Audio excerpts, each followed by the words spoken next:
This is Roger Simon for PJTV, and I'm here with Jack Cashill, a contributing writer for WorldNet Daily and The American Thinker.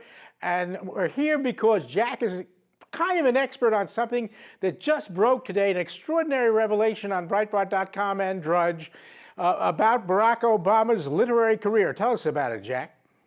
Well, it's really astonishing. Jane Distel, who was his longtime agent, she put out a brochure apparently in 1991 listing Barack Obama as having been born in Kenya and raised in Indonesia. And this is a brochure. This is a printed brochure with the list of 90 other clients, and it must have been sent out to thousands of would-be publishers. So they've got a lot of explaining to do right now in the Obama camp.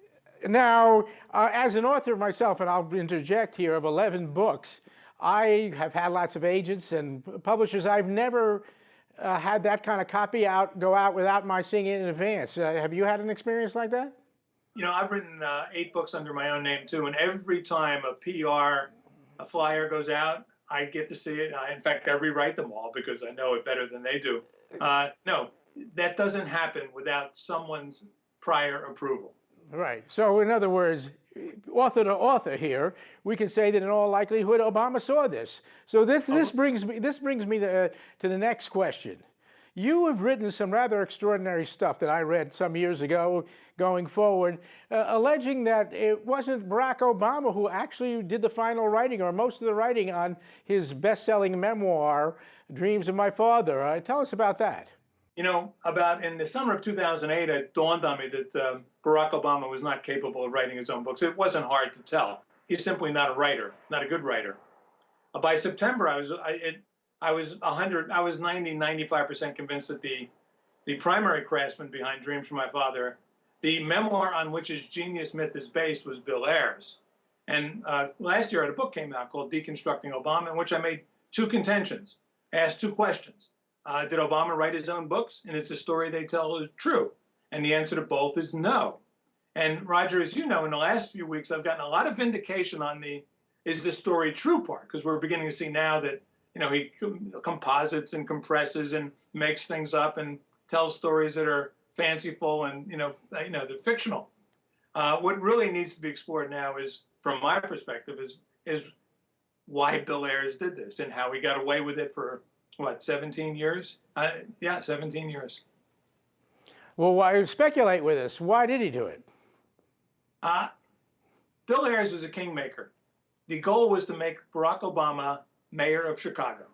When you read Dreams from My Father in that light, it all makes sense. That's why he can talk about the drug use. That's why he can talk about Frank Marshall Davis, his communist mentor in Hawaii. He was also from Chicago and a Chicago icon in the leftist community. So the book is written to make him appeal like, and also it's meant to blacken him, to root him in that community, to show that he's been the subject of racial offenses all his life. Every racial offense in Dreams from My Father, I'm talking about half a dozen of them that I've been able to vet, are fictionalized. They've never happened. As president of the United States, Obama's only been a problem for Ayers because it dilutes his ability to hate the United States the way he has historically and the way he still does. Well, this is interesting. What do you think is the next step? What do you think is going to happen here? You think the mainstream media is going to actually confront Obama at a White House press conference and confront his spokesperson about why all of a sudden it appears on his publicity thing from his agent that he was born in Kenya? They have to. At this point, they have to. Now, the White House, I suspect, will go into denial. They'll say, we didn't see this. They were trying to romanticize my background or something. But what this booklet does is it vindicates the birther's effort. It doesn't vindicate their theory, but it vindicates their effort.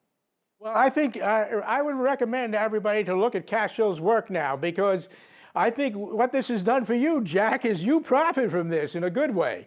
Because yes. It made me think today to call you from PJTV right away, because it made me think of what you had written, which was persuasive to me at the time, but there was no proof.